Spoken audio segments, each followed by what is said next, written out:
இன்றைக்கி நாம் பார்க்க போகிறது விருத்தப்பாக்களால் இயற்றப்பட்ட முதல் காப்பியம் எது அப்படின்னு சொல்லி பார்க்கலாம். விருத்தப்பாக்களால் இயற்றப்பட்ட முதல் காப்பியம் சீவக சிந்தாமணி. சரிங்களா? தமிழ் இலக்கிய வரலாற்றில் 9ஆம் நூற்றாண்டில் ஒரு புதுமையை புகுத்தியவர் திருத்தக்க தேவர் எனலாம். சீவகன் என்னும் அரசனுடைய வரலாற்றை காப்பியமாக பாடிய போது விருத்தம் எனும் புது செய்யுள் வகையை பயன்படுத்தினார். 3000க்கும் மேற்பட்ட பாடல்கள் கொண்ட பெரிய காப்பியத்தை அந்த புதிய செய்யுள் வகையாலேயே முழுதும் பாடி முடித்தார்.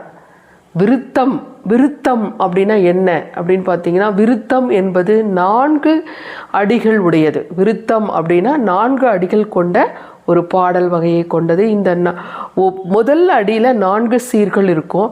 அந்த முதல் அடியில் இருக்கிற 4 சீர்கள் போலவே தான் அடுத்த 3 அடிகள்லையும் இருக்கும்.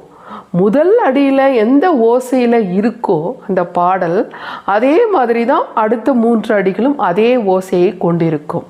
அதுதான் இங்கே கொடுத்துருக்காங்க. விருத்தம் என்பது 4 அடிகள் உடையது. முதல் அடியில் எத்தனை சீர் வருமோ அத்தனை சீர்களே மற்ற 3 அடிகளிலும் வரும். முதல் அடியில் அமைந்த சீர்களின் அமைப்பே அடுத்த அடிகளின் அதே முறையில் வரும். அதனால் முதலடியின் ஓசையே மற்ற 3 அடிகளிலும் திரும்ப திரும்ப ஒலிக்கும். இன்றைக்கி நாம் பார்க்க போகிறது விருத்தப்பாக்களால் இயற்றப்பட்ட முதல் காப்பியம் எது அப்படின்னு சொல்லி பார்க்கலாம். விருத்தப்பாக்களால் இயற்றப்பட்ட முதல் காப்பியம் சீவக சிந்தாமணி. சரிங்களா? தமிழ் இலக்கிய வரலாற்றில் 9ஆம் நூற்றாண்டில் ஒரு புதுமையை புகுத்தியவர் திருத்தக்க தேவர் எனலாம். சீவகன் என்னும் அரசனுடைய வரலாற்றை காப்பியமாக பாடிய போது விருத்தம் எனும் புது செய்யுள் வகையை பயன்படுத்தினார். 3000க்கும் மேற்பட்ட பாடல்கள் கொண்ட பெரிய காப்பியத்தை அந்த புதிய செய்யுள் வகையாலேயே முழுதும் பாடி முடித்தார்.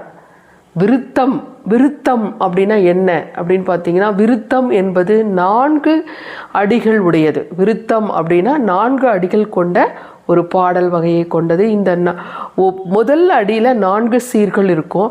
அந்த முதல் அடியில் இருக்கிற 4 சீர்கள் போலவே தான் அடுத்த 3 அடிகள்லையும் இருக்கும்.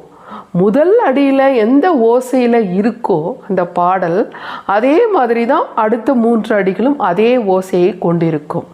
அதுதான் இங்கே கொடுத்துருக்காங்க. விருத்தம் என்பது 4 அடிகள் உடையது. முதல் அடியில் எத்தனை சீர் வருமோ அத்தனை சீர்களே மற்ற 3 அடிகளிலும் வரும். முதல் அடியில் அமைந்த